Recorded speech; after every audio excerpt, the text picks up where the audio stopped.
T20 world കപ്പിലെ തങ്ങളുടെ ആദ്യ മത്സരത്തിൽ ഓസ്ട്രേലിയ മികച്ച വിജയവുമായി കപ്പ് നേടാനുള്ള യാത്ര തുടങ്ങിയിരിക്കുകയാണ്.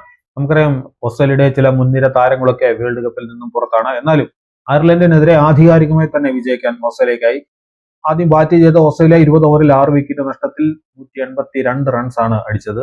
മാർക്കസ് സ്റ്റോയിനിസ് ആണ് അവരുടെ ടോപ്പ് സ്കോറർ. 29 പന്തിൽ അദ്ദേഹം 45 റൺസ് എടുത്തപ്പോൾ ജോഷ് ഇംഗ്ലീഷ് നല്ല സ്ട്രൈക്ക് റേറ്റിൽ തന്നെ ബാറ്റ് വീശി 17 പന്തിൽ 37 റൺസാണ് എടുത്തത്. കാമറൂൺ ഗ്രീന് 11 പന്തിൽ 21 റൺസ് എടുത്തപ്പോൾ റെൻഷോ 37 റൺസ് എടുത്തു. പക്ഷേ 33 പന്തുകളിലാണ് അദ്ദേഹം എടുത്തത്. കൂപ്പർ കൊണോലിയും ബാട്ട്ലറ്റും 11 റൺസ് വീതം എടുത്ത് പുറത്താകാതെ നിന്നപ്പോൾ ഗ്ലെൻ മാക്സ്വെല് 9 റണ്ണോടെ നിരാശപ്പെടുത്തിയപ്പോൾ ട്രാവിസ് ഹെഡും 6 റൺസോടെ നിരാശപ്പെടുത്തി.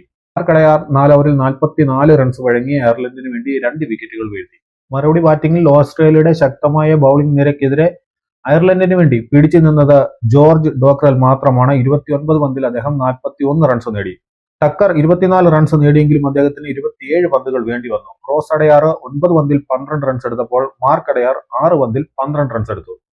മറ്റുള്ളവർക്ക് കാര്യമായിട്ടൊന്നും ചെയ്യാനായില്ല. അയർലൻഡിന്റെ വിക്കറ്റുകൾ ഇടയ്ക്കിടെ വീണുകൊണ്ടിരുന്നു. അവര് 16.5 ഓവറിൽ 115 റൺസിന് ഓൾ ഔട്ടായി. ആദം സാംബയും നഥാൻ എല്ലിസുമാണ് അവരെ തകർത്തു വിട്ടത്. സാംബ 4 ഓവറിൽ 23 റൺസിന് 4 വിക്കറ്റ് വീഴ്ത്തിയപ്പോൾ എല്ലിസ 3.5 ഓവറിൽ 12 റൺസിന് 4 വിക്കറ്റ് വീഴ്ത്തി. അങ്ങനെ ഈ വേൾഡ് കപ്പിലെ ഒന്നാമത്തെ മത്സരം മികച്ച രീതിയിൽ തന്നെ വിജയിച്ചു കണ്ട ഓസ്ട്രേലിയ തങ്ങളുടെ പ്രയാണം ആരംഭിച്ചിരിക്കുകയാണ്.